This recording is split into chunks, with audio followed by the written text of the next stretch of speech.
steeds die my gestaan het tijdens die afsterwe van sy net sy pa. Dankie, dit is al. Beteken my meer as wat die mens dink nie. Om net te weet, daar is mense wat wie kan hulle knopies druk as hy nou iets om nodig het. Ek gaan net ons gebed doen voordat ek oorgaan die woord van Here.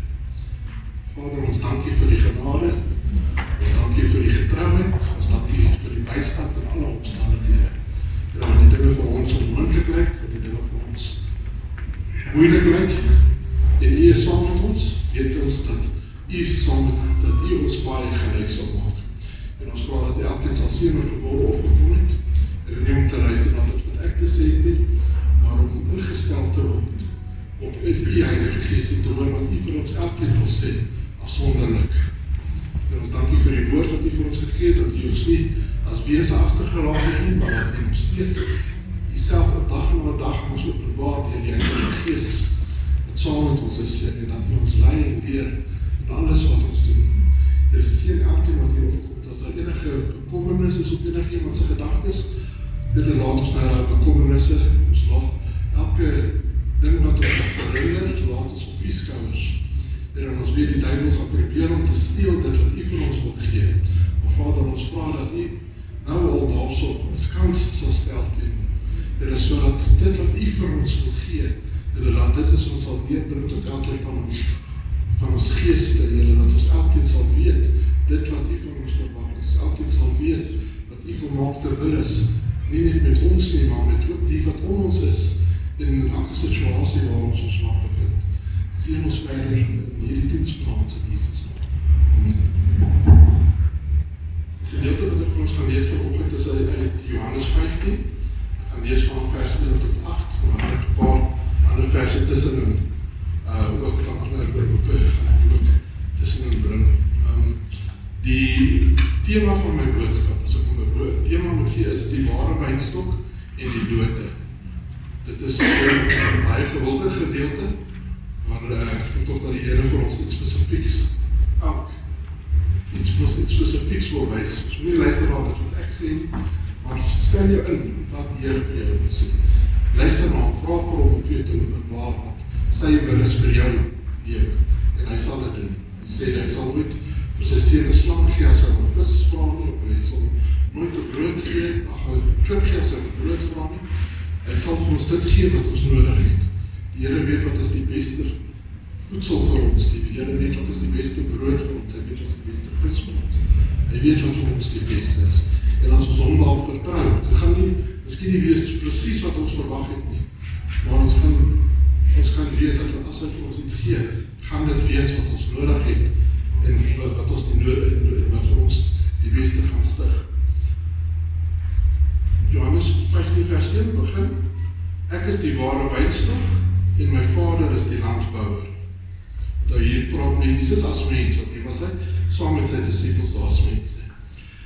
Elke loot wat in my nie vrug dra nie, neem my weg. En elke loot wat vrug dra, die maak hy skoon, sodat dit meer vrug kan dra. So wanneer ons in die Here is, gaan hy ons nie net daar los nie, hy gaan ons verander om meer vrug te dra. Die vrug van die Heilige Gees, gaan ek nie vanoggend baie diep nie, maar jy kan daaroor gaan lees, presies wat die vrug is van die Here in ons lewens wil vrug. Ek het ook al baie daaroor gepraat. Maar wanneer ons toelaat dat die Here ons deur sy Heilige Gees leer en lei, dan gaan hy beslis ietsie 'n verandering in ons lewens bring. Hy gaan ons leer, hy gaan ons reinig, hy gaan ons heilig. Ons heilig beteken om af te sonder vir 'n spesifieke saak. En daai het ons elke geskaap met 'n spesifieke doel, en daai doel het nog nooit van ons lewens weggegaan, selfs toe ons in die sonde en verval het, selfs toe ons wegbeweeg het van die Here, daai doel van die Here nog nooit met ons weggegaan. Die Here wil ons terugbring na sy doel met ons. Hy wil ons terugbring in daai verhouding met hom. So deur te luister en gehoorsaam te wees aan die woord van God. As praat van die woord van God, ons weet ons word genoem die woord of die wet van vryheid, dit word ook genoem die evangelie of die goeie nuus. Dit is nie ietsie wat moeilik is, dit is nie iets waarvoor ons so bang te wees. nie. Dis nie iets wat ons hoef te dink, ag nee, ek gaan alles met prys gee. Ek gaan iets met prys gee. Ek gaan 'n slegte lewe hê as ek die woord van die Here bestudeer en as ek dit najaag nie. Baie mense is bang om die woord van die Here te bestudeer omdat hulle gaan sny. Dit gaan goeders in ons lewens gaan dit verwag dat ons moet verander. Maar dit gaan ons altyd op 'n beter situasie plaas. Ons hoef nie te wonder gaan dit tot ons voordeel of tot ons nadeel te wees nie. Jy moet nooit bang wees om die woord van die Here te bestudeer of om die stem van die Here te luister. As ons na die stem van die Here luister, hy verklaar op verskeie plekke. Hy weet wat hy met ons bedoel. Hy weet dat dit tot ons voordeel is, dat dit goed is vir ons. Hy soek nooit iets sleg vir ons nie. As ons kyk in Efesiërs 5 vers 25 tot 27, dan sien ons hierso, manne, julle moet julle vroue lief hê. Soos Christus ook die gemeente lief gehad het en homself daarvoor gegee het, om dit te heilig, nadat hy dit gereinig het met die waterbad, deur die woord. So, die waterbad verwys natuurlik na die dood, in die watergraf, die doop, wat die doop in sigself water gaan niks doen nie. Maar as ek dit gaan doen in die naam van Jesus, dit is waar die verskil is. Watter naam moet ek myself nou doen in die naam van Jesus, soos ons nou sal sien. Dan sê hy so, sodat die gemeente sodat hy die gemeente voor hom kon stel, verheerlik, sonder vlek of drinkel of iets dergeliks, maar dat dit heilig en sonder gebrek aan wees. So dit is waar die Here ons wil hê. Hy wil hê ons moet heilig en sonder gebrek wees. Of ek nou heilig of sonder gebrek is, kan ek verseker ek is nie. Ek kan verseker ek daagliks dinge wat ek aan moet werk en wat die Here my oortuig van dit moet verander, dit moet jy anders doen. Daar moet jy gaan vrede maak, daarvan moet jy gaan afstand doen. Hierdie goed moet jy ophou doen, hierdie goed moet jy begin. Elke dag, as ons 'n verhouding met die Here het, elke dag gaan ons lei en leer om in sekere situasies in te beweeg en weg van sekere situasies. Ons kan nooit het volle die woord van God verstaan of deel maak van ons lewens, as ons nie geleer word of gelei word deur die Gees van die Here. Dis alleen net die Gees van die Here wat die Here bring. Dis die Psalm, as hy praat van die Psalm, dat praat van die Gees van die Here aktief werkend in my lewe. Dit is al wat die Psalm beteken. As jy hoor iemand bring 'n boodskap en jy voel die Psalm van die Here, dit is nie omdat daai persoon so goed is nie, dit is omdat die Here homself daarbey betrek om 'n verandering te bring, om die wil van God in werking te bring. Deur die woord van God te verstaan en ons daaraan toe te wy, word ons geheilig vir ons Skepper se doel, vir ons lewens. So dit is nie genoeg om net te sê, ek is gedoop, ek het my bekeer, ek het die gawe van die Heilige Gees ontvang. Dit is nie genoeg om net daar te bly nie. En ons moet aanhoudend die lering van God ontvang deur sy woord. Ons moet die hele tyd ingestel wees deur te luister na wat God doen, wat God vir ons sê. Nie net direk nie, maar ook deur sy woord. Ook deur ander mense, ook deur te luister na wat die Here in ander mense se lewens gedoen. In Johannes 17 vers 17 sê hy, heilig hulle in u waarheid. U woord is die waarheid. So waarom word ons geheilig? In die woord van God. Dit is ook my belangrik is, ek voel daar so skerp indruk wat die Here vandag op ons gemoed wil plaas van hoe belangrik het is dat ons sy woord leer ken. Dat ons moet luister. Nie net dit wat ons hierso bring van die kansel af nie. Elkeen van ons moet elke dag tyd maak om met die Here tyd te spandeer om te luister na wat sy woord vir ons sê. En dan nie net te lees, gou deur 'n jaar deurlees nie, maar sê Here wys my dit wat U vir my hierso wil sê vandag. Vat jy tyd. As daar ietsie is wat jy in die vers nie verstaan nie, vra vir die Here, openbaar vir my. Die Here gaan miskien nie dadelik vir jou daardie antwoord gee nie, maar op die regte tyd sal hy vir jou openbaar. As jy later aan terugkyk, dan gaan jy sê, ek het altyd gewonder wat dit beteken het. Dit maak nou vir my so sin. Want die Here sal ons verander, hy sal ons openbaar solank as wat ons saam met hom loop. Dan Jakobus 1 vers 21 tot 25, sê hy, daarom doen afstand met alle vyand en oorvloed van boosheid, en ontvang met sagmoedigheid die ingeplante woord. So dit moet ingeplant word, dit moet deel word van ons identiteit, dit moet nie net 'n kopkennis wees, dit moet deel wees van ons handeling. En ontvang met sagmoedigheid die ingeplante woord, wat in staat is om julle siele te red. Wat red ons siele? Die inspirasie van wat ons ontvang uit die woord van God. As ons gaan toelaat dat hy ons leer, gaan hy ons altyd na iets beters lei.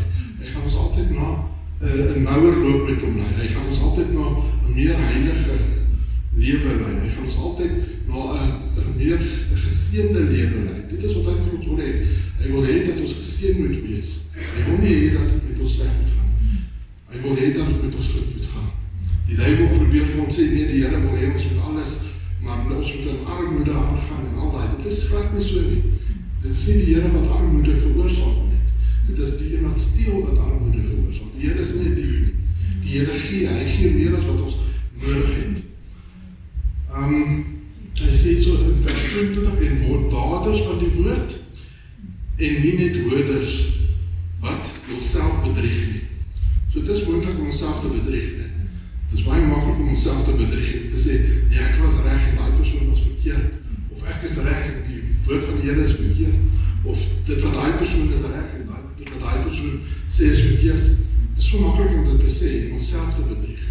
Maar as ons gelei word deur die Gees van die Here en ons luister na wat hy vir ons sê, dan sal hy ons weglei van daai selfbedrieglikheid ook. Want as iemand 'n hoorder van die woord is en nie 'n dader nie, die is soos 'n man wat sy natuurlike gesig in die spieël gesien het, want hy sien homself en gaan weg en vergeet dadelik hoe hy lyk. So ons moet nie net die woord van die Here lees net met die doel om, okay, ek het nou gelees, ek moet my plig vir die dag gedoen nie. Ek moet verstaan wat daar staan. Dit is uiters belangrik dat ons verstaan. Hoe steel die duiwel? Hy steel deur ons te laat vergeet. Hy steel deur ons te verhoed om te verstaan. Hoe wil die Here hê met ons werk? Hy wil hê ons met sy woord leer en verstaan. Dit is nie net genoeg om dit te lees nie. Ons moet dit verstaan. We gaan aan in vers 25. Maar hy wat diep insien, met ander woorde, hy wat verstaan, maar hy wat diep insien in die volmaakte wet van die vryheid en daarby bly, hy sal, omdat hy nie vergeetachtige hoorder is nie, maar 'n dader van die werk, gelukkig wees in dit wat hy doen. Hoe bekom ons geluk? Deur die woord van die Here te verstaan en dit toe te pas in ons lewe, dit deel te maak. Dit is belangrik dat ons nie net moet dink, ons luister maar net en of ek verstaan of nie, dit sal geen dag van self reg. Ons moet verstaan wat die woord van die Here sê. Dit is belangrik vir enige kind van God om hom of haar eerstens te verdiep in die kennis van die evangelie van die Here. Dit verg 'n besliste, toegewyde studie van sy woord, terwyl ons ingestel is en luister na sy stem onder die salwing van die Heilige Gees. Want ons moet altyd die Here vra, Here, ek verstaan nie wat hier staan nie. Help vir my om dit te verstaan. Wys vir my dit. Help my. Here, wat is u doel hierso? Wat probeer u vir my hier sê? Nie wat probeer Pastor Shane vir jou sê, wat probeer Pastor Leon vir jou sê. Nie, Here, wat probeer u vir my hier sê?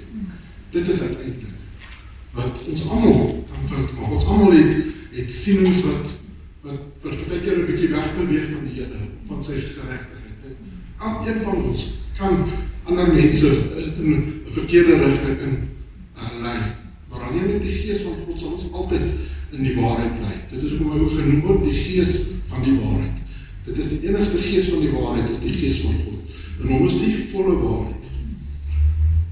Dan moet ons onsself ook ondersoek, of ons moet onsself onderdanig stel aan dit wat die Here ons geleer het, en vertrou en toelaat dat hy ons in elke facet van ons lewe lei volgens sy wil. So dit praat van geloof, As die Here vir ons iets daar sê, ek moet dit aanvaar. Dit wat die woord van die Here sê, is ja en amen. Hy sê, hy verander nooit. Maak nie saak hoe mense sê, nee, maar die Here het die Here het sy gedagte verander van daai tyd.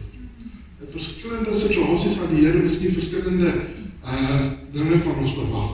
Hy gaan vir ons miskien verskillende opdragte gee, maar sy wil verander nooit. Sy woord verander nooit. Sy doel verander nooit. Sy doel is dat ons elkeen met hom versoen word. Dit is nie sy wil dat enige een verlore moet gaan nie. Selfs ons grootste vyand, dit is nie die Here se wil dat ons grootste vyand verlore moet gaan nie, maar dat selfs daai persoon wie ons nie kan verdra nie, of wie ons weet ons nie kan verdra nie, dat selfs daai persoon met hom versoen moet word. Nee. Daarom moet ons aanhoudend vir daai persoon ook bid. Nie gebed van ja, Here, vergelde my by daai persoon wat hy verkeerd behandel. Dit is nie ons moet bid, Here, werk in daai persoon se lewe. Werk in daai persoon se hart, dat hulle nie dit doen wat my te nakom, dat hulle nie dit doen wat ander mense te nakom nie, maar dat hulle u wil sal begin soek. Bid vir daai persoon en die Here sal dit doen. Die Here doen. Ek het nog telke male wat ek gesien, dat daar mense is wat ons gedink het, nee, hierdie persoon gaan nooit by die Here uitkom nie. Maar as jy wat werklik gaan bid en jy bid die wil van die Here oor daai persoon, jy sal daai verandering sien. Jy moet bid en aanhou bid. Dit is waarvoor ons geroep is. So ons kan die profete van ouds gebruik as voorbeelde van hierdie navorsing of naslaan van wat die wil van die Here is. As ons kyk in 1 Petrus 1 vers 10 tot 12, sien ons wys hy na die ou profete en wat hulle gedoen het. En hoekom die Here aan hulle sekere dinge geopenbaar het en nie aan die volk nie. Hoekom het hulle anderste?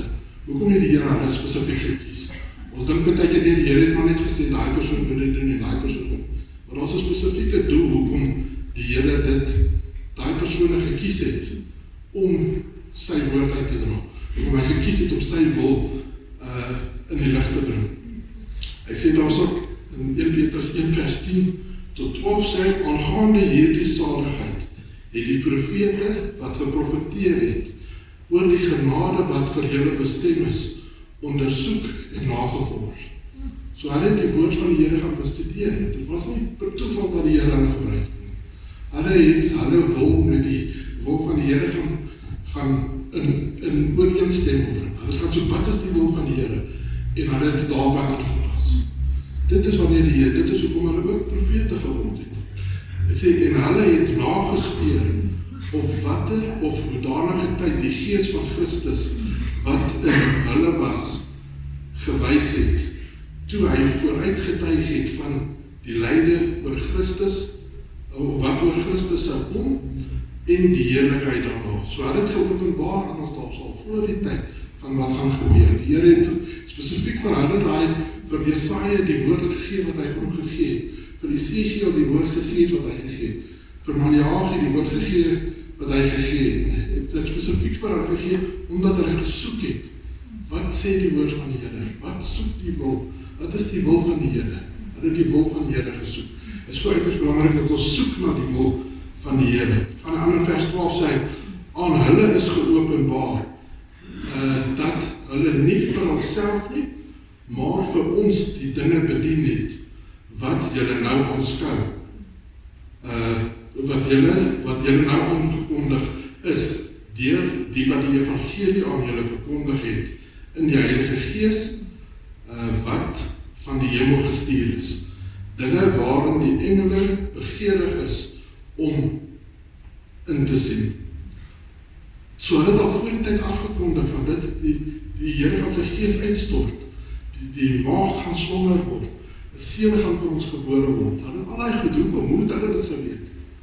Hulle het die navorsing moet doen, hulle het 'n verhouding met die Here, en hy sê hier so spesifiek dat die Heilige Gees was ook in hulle gewees. Dis nie dat die Heilige Gees net na Jesus gekom het, dat dit is waar hy begin het nie. Die Heilige Gees het toe, die Here het toe al uitgereik deur sy Heilige Gees in daai mense. Hy het toe al met hulle 'n verhouding gehad en aan hulle geopenbaar wat sy wil is en wat hy gaan doen. So dan verklaar, as ons 'n bietjie verder afgaan in daai selfde hoofstuk, en ons gaan na vers 22. Dan sien ons daarso verklaar Paulus waarna die Heilige Gees ons sal lei as ons ongehoorsaam is. Hy los ons nie in die donkere van waantwyfels van hy nie. Hy los ons nie op 'n plek van wat gaan die Here vir my verwag nie. Hy sê vir ons presies waartoe die Here ons gaan lei. Hy sê as julle in gehoorsaamheid aan die waarheid julle siele deur die Gees tot onverfynste broederliefde gereinig het, moet julle mekaar vurig lief hê uit 'n rein hart. Want julle is wedergebore nie uit verganklike saad nie, maar uit onverganklike, deur die lewende woord van God, wat tot in ewigheid bly.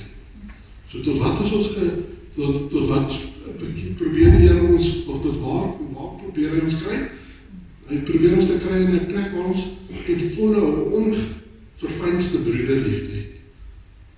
Dink net 'n bietjie dan by jou insak. Hoekom is dit vir die Here so belangrik? Ek gaan nie vir jou daai antwoord gee vandag nie, maar ek het dit al gedoen. Maar ek gaan dit nie vandag weer gee. So die Here wil hê, die Here wil ons reinig tot broederliefde ongefynst.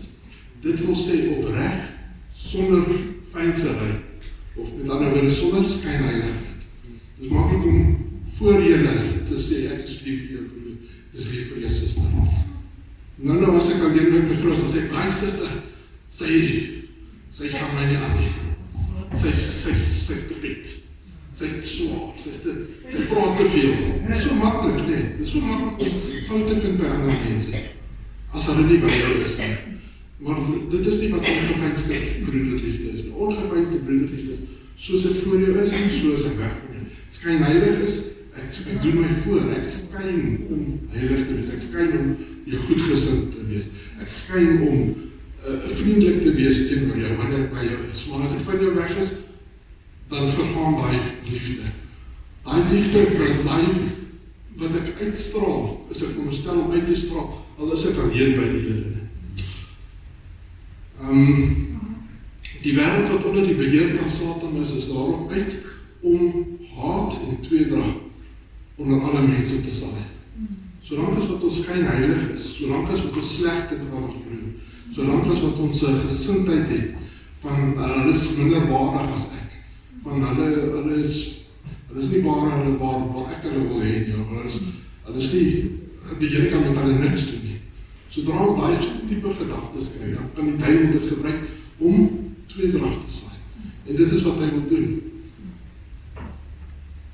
Die Gees van God werk om ons te herstel tot 'n posisie waar ons nie meer deur die bose beïnvloed word nie, maar gevestig word in ongefynste broederliefde. Dit is presies waartoe hy ons wil lei. Baie keer dink ons nie die Here wil my uit my gesalf met sy Gees, dat ek ander mense kan leer, dit is wat hulle moet doen, die Here, en wat ek hulle kan wys, ek is sterker as hulle, of ek is op 'n goeie plek. Dit is nie waarvoor die Here ons geroep het, ons almal het foute. Ek sal seker foute hê tot die dag wat ek doodgaan. As ek kyk na my skoonpa wat onlangs oorlede is, hy het baie foute gehad, maar sy oë was gerig op die Here. Dit maak nie saak wat hy gedoen het. Sy oë was gerig op die Here, en het in die hele tyd vir almal gesê, kyk, dat u saamreg is met die Here. Dit is die belangrikste. En dit is, selfs met sy foute. En daarom het ons ook, toe die preek gegee, daar het ook vrou gesê, ons moet nie eens daarop fokus wat hy verkeerd gedoen het in sy lewe nie. Al wat ons moet fokus is, wat is die wil van die Here? Wat het hy vir ons gesê? Wat het die Here deur hom vir ons gesê? Ons weet hy is 'n verganklike mens, wat verkeerde goed kon doen. Ons almal is, ek kan verkeerde goed doen, my vrou kan verkeerde goed doen, my kinders kan verkeerde goed doen, selfs ons ouers kan verkeerde goed doen. Dit is nie te sê ons moet hulle nie eer nie. Ten spyte van die foute wat ons ouers het, ons hulle nog steeds eer, as hulle is op 'n posisie, in 'n plek waar hulle nie deur die Gees van God gelei word nie, moet ons ook bid, net soos vir ons vyand, moet ons bid dat ons ouers ook versoen word met God, en dat die Here werk sal doen daar in hulle lewe. Johannes 15 vers 3 gaan ons aandag gedoen met die gedeelte. Hy sê, julle is alreeds rein deur die woord wat ek tot julle gespreek het. Want Jesus praat hierso met sy disippels wat saam met hom was. Die hele tyd, as jy deur Johannes gaan lees, en deur die ander evangelies lees, sien ons die Here die hele tyd aan hulle die woord van die Here gebring en gewys, dit is wat hierso bedoel word. Dit is die gesindheid van God. Hy die hele tyd so hulle was reeds gereinig, die disippels wat saam met hom daar is. En net so sy disippels daar gereinig is, so wil die Here ons vandag deur sy Heilige Gees reinig. Wanneer ons toelaat dat hy ons lei en leer. Net soos die disippels reinig gemaak is deur God se uitreiking aan hulle, as die mens Jesus Christus, so wil hy vandag ons elkeen reinig deur sy inwonende Heilige Gees, wat die Gees van Christus of die Gees van die waarheid is. Daarom is dit so belangrik dat ons elkeen wedergebore word. Ons het altyd daai gedeelte hier opgehaal wat die kern van die wedergeboorte is. Handelinge 2 vers 38 wat sê, en Petrus sê vir hulle, bekeer julle, laat elkeen van julle gedoop word in die naam van Jesus Christus tot vergewing van sondes, en julle sal die Heilige Gees ontvang. Dit is belangrik, as ons nie die Gees van die Here ontvang het nie, dat ons ontvang. Al het ons die Gees van die Here ontvang, ons nie laat doop in die naam van Jesus Christus. Het is belangrik dat ons onsself nog steeds moet laat doop in die naam van Jesus Christus. As God homself aan ons openbaar het, en ons het ons nog nooit bekeer nie, is het nog steeds belangrik dat ons onsself moet bekeer. Ons kan nie enige ervaring gebruik as 'n definitiewe beslissing van ek is nou reg of ek is nou verkeerd. Die Here, ons moet ingesteld kom in die Here en luister en vra, Here, wat moet ek nog doen? Wat is daar wat ek nog moet doen van my kant af? En die Here sal vir ons altyd wys in wat rigting ons moet gaan. Vers 4 sê, bly in my soos ek in julle. Sien, so dit is moontlik dat God in ons bly, sonder dat ons in hom bly. Hoe bly ons in hom? Deur te luister, deur te doen dit wat hy sê. Dit is hoe ons in hom bly, dit is die enigste manier. God kan in ons bly, en ons kan besluit om nie in hom te bly. Die verhouding werk altyd van al twee kante af. Hy sê, so bly in my soos ek in julle, net soos die loot geen vrug kan dra van homself, as die wynstok, as dit nie in die wynstok bly nie. So julle ook nie, as julle in my nie bly nie. Ons gaan alleenlik die vrug van die Heilige Gees dra, as ons in Christus is, as ons luister maar wat hy sê. Al het ek al die gawes van die Heilige Gees, beteken dit niks nie. Wat sê die Psalmskrywer, al praat ek hier mense engele tale, dit beteken niks as ek nie die liefde het nie. Hoekom, wat is die liefde? Die liefde is die vrug wat God voorbring in ons. En dit is wat belangrik is. Ons moet onsself meet aan die gawes wat ons het. Ons moet nie onsself meet aan die goeie dade of hoe goed ons dink ons mag wees nie. Ons het vroeger gesien, ons eie hart kan ons mislei, ons eie hart kan ons wegtrek, kan ons verweek. Ons moet ons opmeet teen dit wat die Here vir ons gegee het. Al die goed wat hy ons gegee het om te doen. Hy sê, wie in my bly en ek in hom, sal veel vrug dra, want sonder my kan julle niks doen nie. Soos enige verhouding is ons verhouding met God 'n twee-rigting verhouding. Is iets wat God se kant af, wat hy gee, is iets van ons kant af wat ons gee. My man, as man en vrou, is dit 'n twee-rigting verhouding. Albei moet van hulle kant gee, anders te gaan daai verhouding verbreek word. Anders gaan dit nie lank hou, as albei nie daar werk om daai verhouding te koester nie. So is ons verhouding met God ook. Daar is 4 basiese stappe wat in hierdie verhouding met God, 4 aksies sou ek sê, 4 aksies, ons 2 aksies van my kant af, en ons 2 aksies van God se kant af. God het begin met die eerste aksie, om ons met hom te versoen. Hy maak 'n nuwe en lewende weg, met ander woorde, God openbaar homself aan die mens, deur die mens Jesus Christus. Dit is hoekom Jesus Christus daar vir ons was, sodat ons as mens geen verskoning kan hê om te sê, nee, die Here is 'n tiran en hy wil met ons sleg bedoel. Hy bedoel dit sleg met ons nie.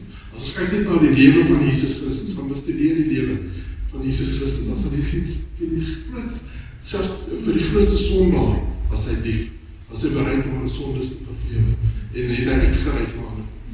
So hy het die nuwe lewende weg vir ons daar, dit is die eerste stap wat plaasvind het in die verhouding wat ons het met God. Dan vra hy dat ons besluit op sy aanbod te aanvaar, soos ons gelees het hier in Handelinge 2 vers 38 sê, bekeer julle en laat elkeen van julle gedoop word in die naam van Jesus Christus, tot vergewing van sondes, en julle sal die gawe van die Heilige Gees ontvang. So dit is 'n belofte wat kom met, of dit is 'n opdrag wat kom met 'n belofte. Niks wat die Here van ons verwag, moet ons ooit dink dat dit vir ons 'n vloek gaan wees. So die tweede stap wat dus plaas moet vind is, ons moet ons bekeer. God het die nuwe lewende weg daar gestel, ons moet ons bekeer. Nee, en ons moet onsself laat doop. Dit in die bekering en die doop gaan saam. Nee, dat is net so belangrik. Het is niet te sê dat die Here tot my uitgereik het, dit is al wat nodig is nie. Ek moet tot hom uitreik, deur my te bekeer en my te laat doop in die naam van Jesus Christus. Soos hulle, dan kyk 'n bietjie, ek gaan nie nou 'n doopstudie doen nie, maar as die doopstudie lesings deur gaan ons sien, elke keer wat daar gedoop was daar gedoop in die naam van Jesus Christus. Geen ander naam was ooit gebruik nie. So, dit is die tweede stap. Nee, so die Here die eerste stap gedoen, ek het gesê dat ons 4. Die Here die eerste stap gedoen, hy het vir ons die nuwe lewende weg daar gestel. Die tweede stap, ons moet ons bekeer en ons laat doop. Die derde stap, hy sal ons vul met sy Heilige Gees. Hy sê, en julle sal die gawe van die Heilige Gees ontvang. Dit is 'n belofte. As ons opreg bekeer en ons laat doop, sal ons die gawe van die Heilige Gees ontvang. Baie keer ontvang ons die gawe van die Heilige Gees of openbaar die Here homself aan ons voordat ons onsself werklik bekeer het. Is dit nou te sê ek moenie myself meer bekeer nie? Is dit nou te sê ek moenie meer myself ek moenie myself laat doop in die naam van Jesus Christus nie? Glad nie. Die feit dat jy gedoop is of die gawe van die Heilige Gees ontvang het, is nie te sê jy hoef nou niks verder in gehoorsaamheid aan hom te doen nie. Glad nie. Inteendeel, hy gaan jou altyd lei om dit te doen as jy hom gaan vra. As jy nie seker is wat jy gaan vra vir die Here, wat is die wil met van jou in hierdie situasie? Ek het my nog nie opreg bekeer in hierdie situasie. Ek het my nog nie opreg laat doop in die naam van Jesus Christus. Wat is die wil? Laat die Here dit self, moet ek nooit gaan doen, net omdat ek so sê, of omdat iemand anders het sê. Laat die Here vir jouself oortuig word. En dan die laaste stap wat plaasvind, nadat ons bekeer het, nadat ons laat doop het en die gawe van die Heilige Gees ontvang het, is, wat verwag hy dan? Dat ons in hom moet bly. Daarop gaan hy in vers 4 van Johannes 15 sê, bly in my, soos ek in julle. Net soos die lote geen vrug kan dra nie, van homself nie, so kan die lote, net soos die lote geen vrug kan dra, as hulle nie in die wynstok is nie, so kan ons ook nie die vrug dra. Dit is die vrug wat die Here wil uitbring. Die broederliefde. Die liefde nie net die broederliefde nie, al baie meer, maar die broederliefde is die groot ding waar ons verspot gaan sien. Die mense wat ons in die verlede gehad het, gaan ons lief hê. Die mense wat ons in die verlede seer gemaak het, en ons nie kon vergewe het nie, ons gaan leer om hulle te vergewe. Dit is die vrug van die Heilige Gees, wat hy uit ons uit gaan doen. So dis in Hebreërs 10 vers 19 sê, terwyl ons dan broeders vrymoedigheid het om in die heiligdom in te gaan deur die bloed van Jesus op 'n nuwe en lewende weg wat hy ons ingewy het. Deur die voorhangsel heen, dit is sy vlees, met ander woorde deur Jesus Christus. En ons grootpriester oor die huis van God het, laat ons toetree, met ander woorde, hy het al hierdie goed vir ons gedoen, laat ons toetree met 'n waaragtige hart in volle geloofsversekerheid. Die harte deur besprenkeling gereinig van 'n slegte gewete. Dit praat van die bekering, en die liggaam gewas met rein water. Dit praat van die doop, die fisiese waterdoop. Die grootste seëning wat ons in hierdie wêreld kan hê, is nie om baie geld te hê, is nie om deur almal aanvaar te wees nie, deur almal aanvaar te word. Dit is glad nie die grootste seëning in die wêreld. Die grootste seëning wat ons kan hê, is om 'n verhouding met ons Skepper te kan hê. Om te kan weet, dit maak nie saak hoe donker die wêreld is nie.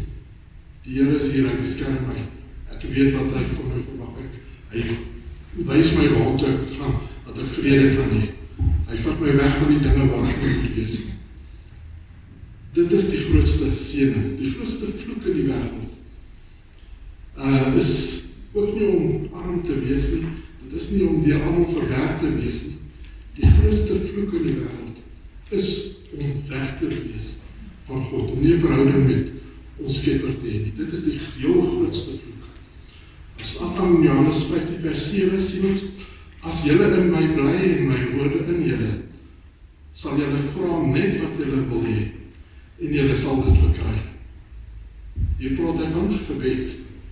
Gebed sluit baie dinge al. As ons kyk na al die dinge wat die Here gevra het ons moet gedenk, byvoorbeeld die nagmaal byvoorbeeld, dan sien ons, dit is eintlik 'n vorm van gebed. Dit is 'n uitreiking tot God. Dit is 'n verbintenis, 'n toewyding tot God. En 'n spesifieke, selfs ons die doop, dit is 'n tipe van gebed, die waterdoop. Dit is nie net 'n gebed van ons tot God nie, maar dit is 'n verwys aan almal. Dit is 'n openbaring, 'n verklaring, dat ek my met die Here vereenselwig van nou af. Dat ek van nou af hom gaan volg. Dat ek dit gaan doen wat hy van my verwag. Dit is 'n openbare verklaring van dit. Dit spreek, die spreek van oordeel, hierdie gedeelte spreek van oordeel, wat oor die kom, wat die weg tot saligheid wat God berei het. Met ander woorde, daai nuwe weg wat hy ingewy het. As ons dit verwerp, dan gaan ons uitgewerp word. Soos hy hier sê, as iemand in my nie bly nie, word hy uitgewerp soos die lood en verdroog. En hulle sal dit by mekaar mos en gooi in die vuur en dit verbrand. So hy het al reeds alles gedoen wat ons moet doen, of wat ons nodig het om met ons versoen te word. Hy het ons al die stappe gedoen wat hy van ons verwag. Leef ons in 'n verhouding met hom. Laat ons toe dat hy ons wys wat ons moet doen. Doen ons dan dit wat hy vir ons sê ons moet doen, of beweeg ons weg van dit. Jakobus 5 vers 13 tot 16 praat hy hierso van juist van die gebed en daai perspektief van die regverdige. Daar het hier gesê, die gebed van die regverdige sal gehoor word. Jakobus 5 vers 13 tot 16 sê hy, is daar iemand onder julle wat ly? Laat hom bid. Is iemand opgelei? Laat hom psalm sing. Met ander woorde, of ons nou swaar het, of het met ons goed gaan, laat ons vertroue in die Here sit. Laat ons verklorsing aan die Here bekend maak. Hy sal vir ons voorsien. Laat ons vra om ons te vergewe as ons gesondig het. Laat ons vra om ons te genees as ons siek is. Laat ons dan om die ere gee as dit met ons goed gaan. Laat ons dankbaar wees teenoor hom. Is daar iemand siek onder julle? Laat hom die ouderlinge van die gemeente inroep en laat hulle oor hom bid, nadat hulle hom in die naam van die Here gesalf het met olie, en die gebed van die geloof sal die kranke red. En die Here sal hom oprig, selfs as hy sonde gedoen het, sal dit hom vergewe word. Bely mekaar julle misdade en bid vir mekaar, sodat julle gesond kan word. Die vurige gebed van die regverdige het groot krag. Die woord vurige hierso praat van intense, opregte, ernstige gebed. As ons na die Here gaan, moet ons weet, hy kan vir ons voorsien. En moet ons glo, hy sal vir ons voorsien, as ons vra. En ons moet deurdring tot hom. As ons voel ons bid teen die plafond vas, moet ons deurdruk. Sê, Here, wys jouself aan my. Gee vrede vir my. Hoekom is daar so? Wat is daar, wat 'n verhindernis is tussen my en U? Ons moet die Here vra om daai verhindering om ons te wys wat ons moet doen om daai hindernis weg te vat. Die Here het klaar alles gedoen wat ons met hom versoen kan word. Dit is alleen die dinge wat ons toelaat, alleen die dinge wat ons nie wil doen nie, wat 'n verhindering tussen ons en die Here kan bring. Die woord vurig dui op 'n energieke smeking of so 'n gebed wat aan die siel voorgestel en daarin gewerk word deur goddelike energie. So dit is intens, dit is jy vra met alles in jou, dood ernstig. Jy moet weet, as jy nie bid, as die Here jou nie gaan voorsien nie, gaan dit nie gebeur nie. Alleenlik hy kan. Daarom is dit belangriker, ek luister, en was het gister of eergister, luister ek na die een ou daar op YouTube, hy sê, hy was 'n neurochirurg gewees, en hoekom hy opgehou het om neurochirurgie te beoefen. Hy sê, hulle het agtergekom, toe hy 'n neurochirurg geword het hy gegaan met die doel, hy wil mense help om te herstel. Hy wil mense help om gesond te word. En hoe meer hy in neurochirurgie, hy was hoog. Hy was aan die hoof van 'n klomp hospitale as neurochirurg. En het hy besef, dit maak nie saak wat hulle doen, dit maak nie saak hoe hulle maak nie, hulle kan nie mense gesond maak nie. En het hy uiteindelik daarvan wegbeweeg en ek vra mense nog steeds, hoekom het jy weggegaan? Hoekom het jy weggegaan?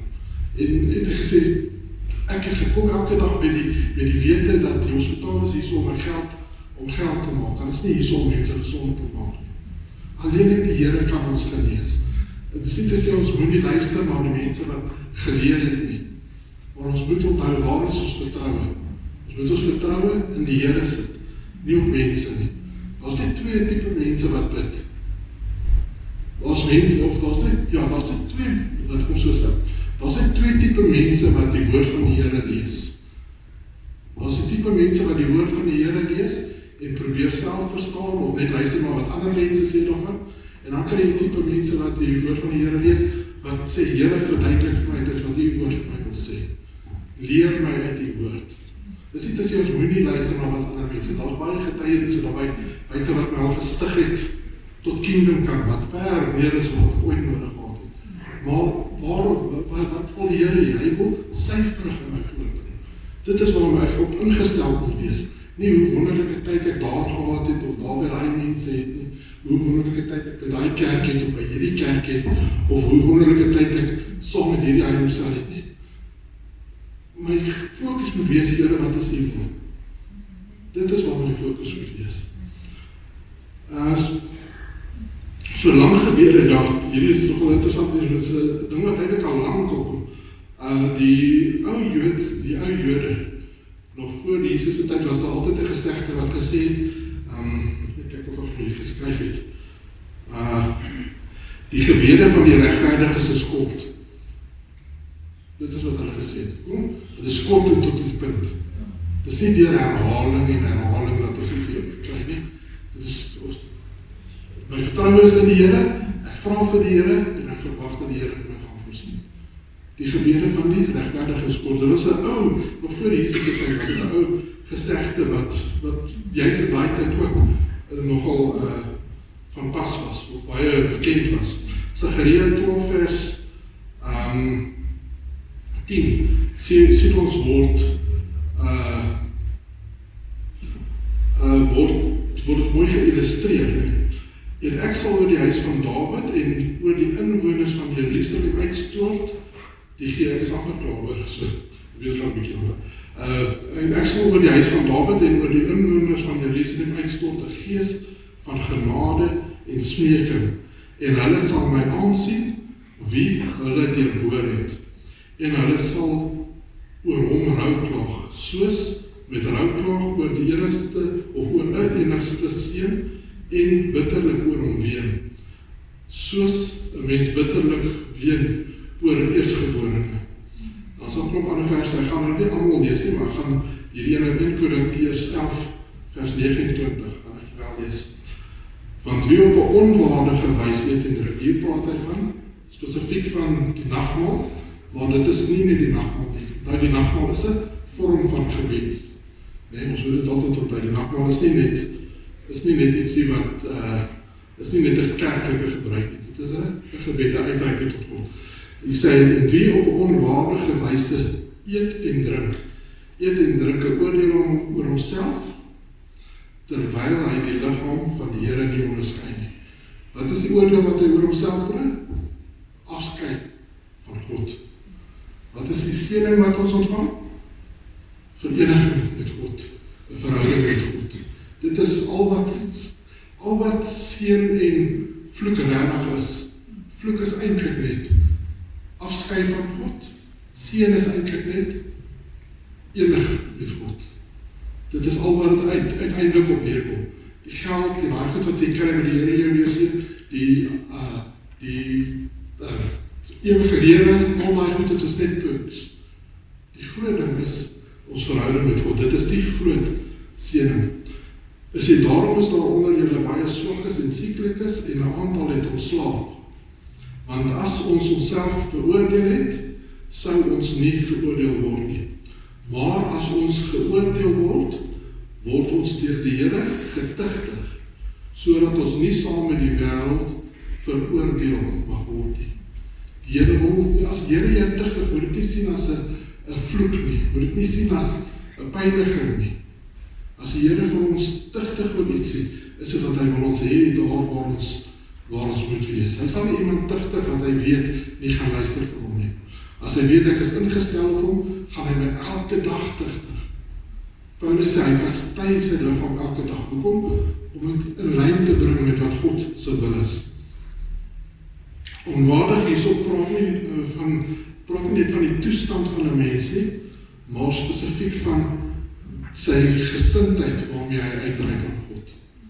Dit is wat nou onwaardig beteken. As ons met die nagmaal is en ons kom op 'n onwaardige manier, praat dit van 'n gesindheid wat nie God soek nie.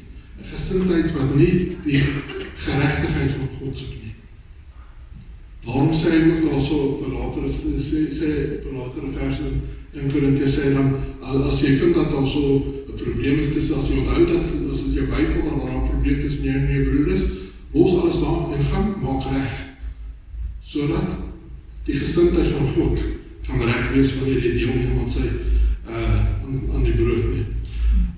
Jeremia 17 vers 9 sê hy, bedrieglik is die hart oor alle dinge. Ja, verdorwe is dit. Wie kan dit ken? So, ons moet nooit met aanneem omdat ek dink dat iets reg is, dat het reg is nie. Ons moet altyd vra, Here, ek dink hierdie is reg, ek dink daai persoon is verkeerd, maar wat sê U? Ons altyd ten minste drie views van enige onderwerp. Van enige gesprek, van enige beklei, van enige vriendskap, is daar altyd 3 maniere om daarna te kyk. Of ek kan dit nou kyk van my punt, of ek kan kyk van die ander persoon se punt, of ek kan kyk na van God se punt, op hierdie. En as aanleiding wanneer ons van die Here gehoor het wat die waarheid is, wat ons die volle waarheid het. As ek na myself luister, of as ek na iemand anders luister, kan ek dalk 'n gedeelte van die waarheid gehoor het, maar dit is moontlik dat daar iets in is wat verkeerd is. As hy van God gehoor het, kan jy weet, dit is die waarheid. Hy sê sy woord is, ja en amen. Dit bring my terug by waar ons begin het, hoe belangrik dit is, om die woord van die Here te leer ken en na te speel. Nie net te leer ken nie, maar na te speel. So ons gesindheid, ek gaan net die laaste 2 paragrawe lees wat ek gesê het, en dan die laaste vers. Ons gesindheid en motief in gebed moet een wees van absolute afhanklikheid en onderdanigheid aan ons Skepper. En die geloof dat ons weet dat hy wil en kan voorsien in alles wat ons benodig. Dit moet gestaaf word deur ons kennis van die waarheid en die karakter van God. So ons kennis moet wees van die waarheid en die karakter van God. As ons die woord van die Here lees, dan is daar 2 goed wat ons soek. Daar is altyd net 2 goed wat ons soek. Wat is die Here se houding? Wat is die Here se wil? En wat is die waarheid? Wat is die leuen? Wat kan onderskei tussen die waarheid en die leuen?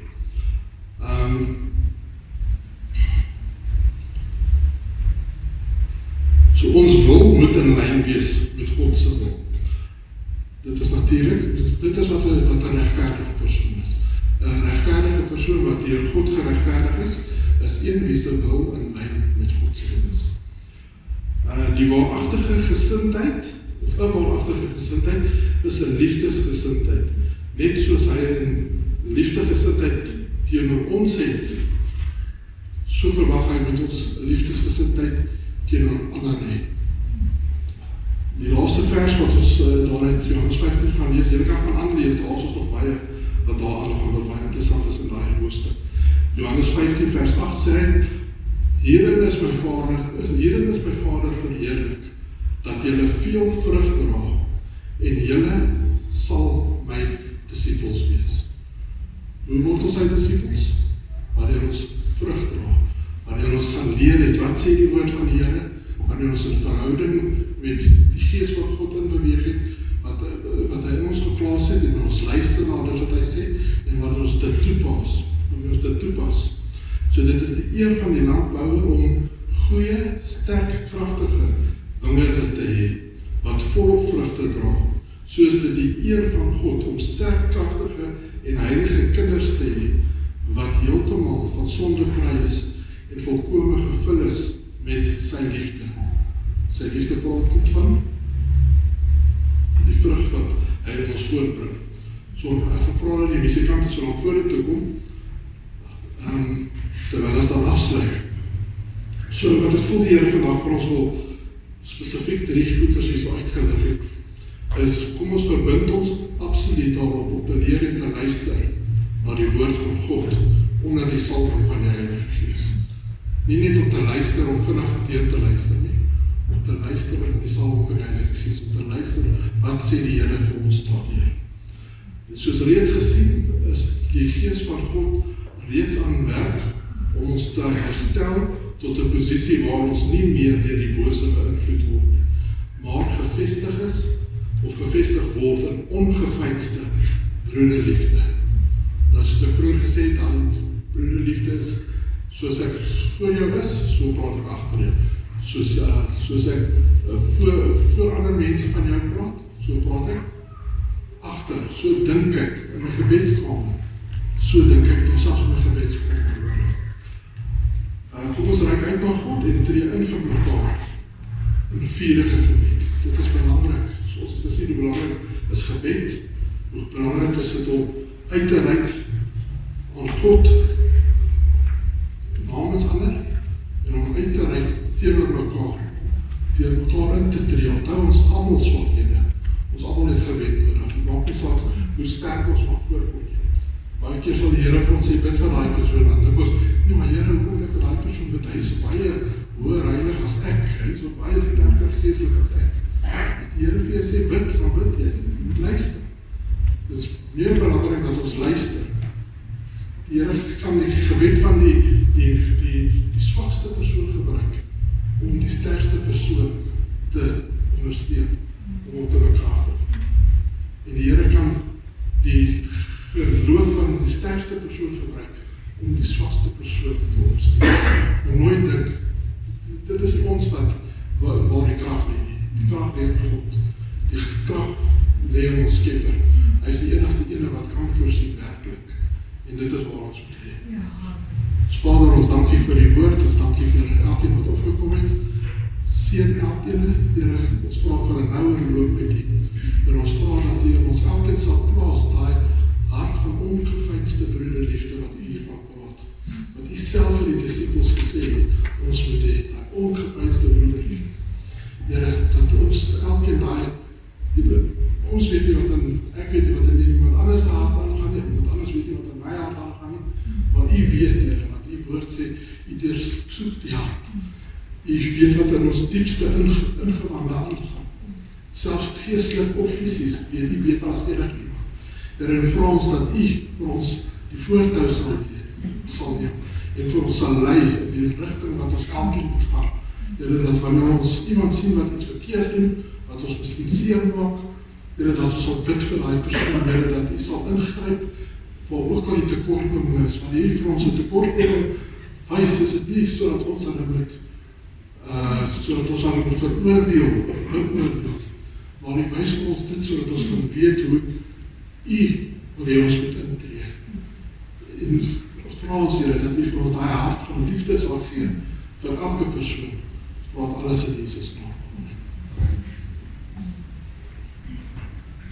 As daar iemand is wat gebed nodig het, ons vra